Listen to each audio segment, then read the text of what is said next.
Thanks for listening to the ArtTactic Podcast. I'm your host, Adam Green. It was great seeing so many of you last week in London for the Frieze Art Fair.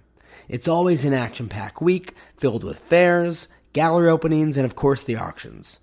But the festivities don't end, as this week it continues in Paris with Paris Plus.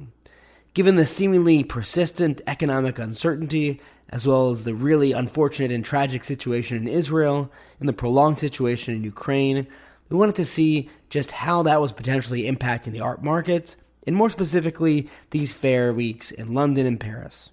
So in this week's episode of the podcast, we're joined by Melanie Gerlis. She's a columnist and contributor at the Financial Times. She's also the editor-at-large of the Arts newspaper, and she's the author of 2 books on the art market, Art as an Investment, a survey of comparative assets, as well as more recently, The Art Fair Story, a Rollercoaster Ride. Hope you enjoy our conversation with Melanie. Thanks so much for downloading and listening.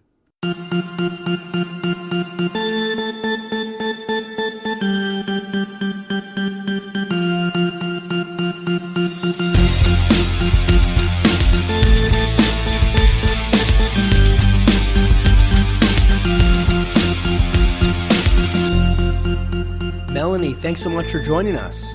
Thank you for having me, Adam.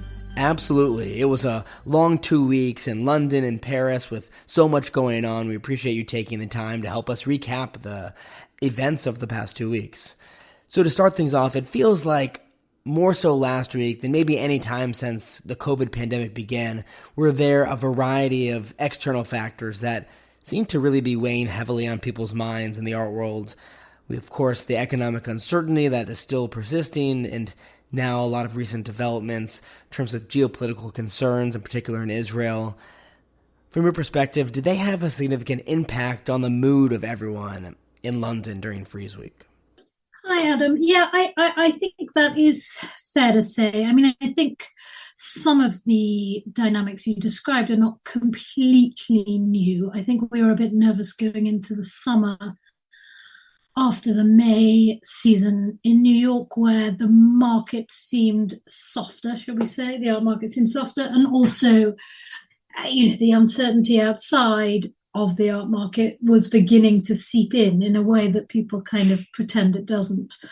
But obviously, Frieze opened with the additional distraction, if you like, of a new war in Israel, and we're waking up in the mornings with horrific pictures of innocent people and horrible headlines. And art is an emotional purchase. I know it hasn't impacted the stock markets dramatically yet, but if you're feeling emotional one way or another, it's going to impact your art buying. And I think there was a sense of that, with also a sense of, there's not much we can do here in the middle of a tent in London. But certainly a lot more conversations about what was going on outside, and the pace felt, definitely less jubilant. We also had major auctions in addition to the fairs in London, and a lot of the galleries had shows opening, so there was just a lot going on during the week. If we look at things in aggregate in terms of the sales for the week, did you feel like there was any noticeable softening in the market? And if so, is it the entire market experiencing that, or maybe only certain areas? Yeah, I mean, the auctions were definitely patchy, shall we say. Sotheby's came in, I think, less than half of its total last year, which really impacted. So if you look at the total number made, it was a lot less than last year, but that was mostly on the back of a Richter that didn't sell at Sotheby's, with a very punchy estimate. I think there was a lot, as you say, there was a lot going on in London. You had the fairs, you had a lot of new galleries opening, some really quite impressive and exciting spaces, but that sucks quite a lot of the energy. You've also got, London is, the week before there were auctions in Hong Kong, the week after there's auctions in Paris, and of course we're not that far away now from auctions in New York. So there is just a sense of there's a lot of material at the same time as a lot of uncertainty. So I think that definitely impacted the auction sales. There was some there were some good records for, I mean, I think younger but not wet paint artists, if that makes sense now. So I think definitely a lot of the speculation has gone, and we've seen that for a few months now. But still younger artists, Mohammed Sami did terribly well this season, and a few others. So that was encouraging. We had a rather lovely, the Josefovitz auction at Christie's, which is a really eclectic, scholarly collection. Again, it was patchy. There were highs and lows, but generally that sale did well. So there were some nice things happening. It doesn't feel like boom times. And so, of course, after London, we have Paris Plus, which is Art Basel's Paris edition. It really feels like there's a lot of momentum in Paris, in particular that week. A lot of galleries have expanded into Paris and have openings that week, and there's really still a lot of excitement in the second year for Paris Plus. Do you feel like it's maybe taking something away from Frieze Week's importance in the art world calendar, or how do you see them coexisting? Well, I think, look, I'm a bit biased because I live in London.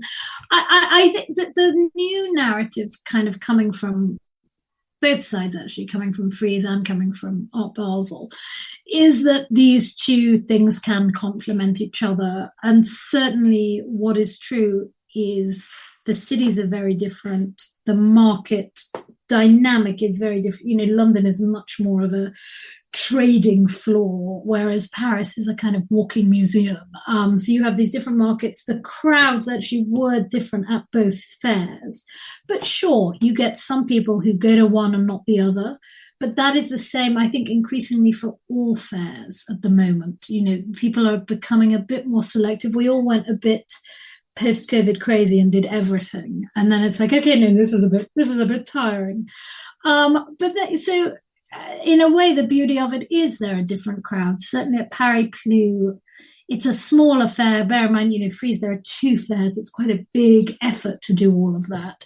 But if you were just to do, one of them, Paris Plus has about 150 galleries who get to show 20th century art and contemporary art in much more of a continuum, which in a way Frieze doesn't get to do because it has the two distinct fairs. So Paris Plus is much more sort of handsome when you walk in than Frieze London, which is much younger. You've got actually a younger, more fashionable or more fashion conscious crowd in London at Frieze London. So they are different kind of fairs from that point of view. So yes, they can complement each other. In an ideal world, they're 2.5 hours away on the train. If you're coming from, transatlantic or transpacific and you have the time, why not make a week or 10 days of it? But you saw this slight sense at Frieze. There was a sense that some of the sales were made a bit later on, whereas at Paris Plus, we're still in the middle of Paris Plus now. In fact, the public days haven't started. But at Paris Plus, you got the sense that everything was happening in the beginning, and I wonder if that is because people made it a week. So if you were going to travel, Thursday to Thursday, then you do your end buying at Frieze and your early buying at Paris Plus. So there was a slight sense of that. But I don't think at the moment it feels more additive than it did do. I think we were scared in London. We were definitely scared that the world was moving to Paris. And that's also part of our, it's our paranoia about Brexit. But having these galleries open in London, I think really reminded us all that this is not such a bad place to do business. And so leaving London and heading to Paris, where things are just beginning now, what do you think was sort of the takeaway of Frieze Week? How did people feel going into Paris? I think it is still difficult to sell very high-priced work very quickly.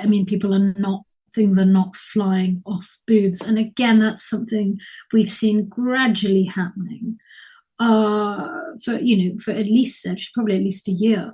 And it's just getting more and more, the market is getting more and more and more selective. But if you're with things under 100,000, under 50,000, people are going to these fairs to buy. So that is healthy for the market. People are still buying art. We just cannot divorce ourselves from what's happening outside at the moment. So naturally, I think it makes a lot of sense as everyone's trying to figure out this art market and where things stand and where things may be headed. It makes sense to look forward and think about that next big event that's going to be a barometer for the market. What are you looking forward to next to gauge where things stand in the market? Well, of course, there's the New York auctions. I think, and these are always, every season kind of builds up to what happens in New York in May and in November. There's the Emily Fisher Landau collection at Sotheby's, which is guaranteed, but there's a very high estimate for a Picasso at 120 million. A sense of how many people really are at that level. It is definitely Picasso's year, so you never know. But I think, all eyes are on New York. Are we going to see a kind of continuation of what happened in May, which is that you just can't sell everything at any price at the moment? Definitely. I'm eagerly awaiting for the auction catalogs to come out. They'll probably be coming out any day now. Looking forward to seeing just what the material's like in the November sales. Melanie, thanks so much again for coming on the podcast. After a long few weeks in London and Paris, we really appreciate your perspective on how those events went. If our listeners don't already, they should definitely check out your writing, sometimes in the art newspaper, sometimes in the Financial Times, and you're also often on social media talking about the art market. Where can we find you there? I am. I pretty much live on Instagram. That's where you can find me at mgerlis, all one word. Perfect. Melanie, thanks so much again. We really appreciate it. Thank you so much, Adam. Always good to talk.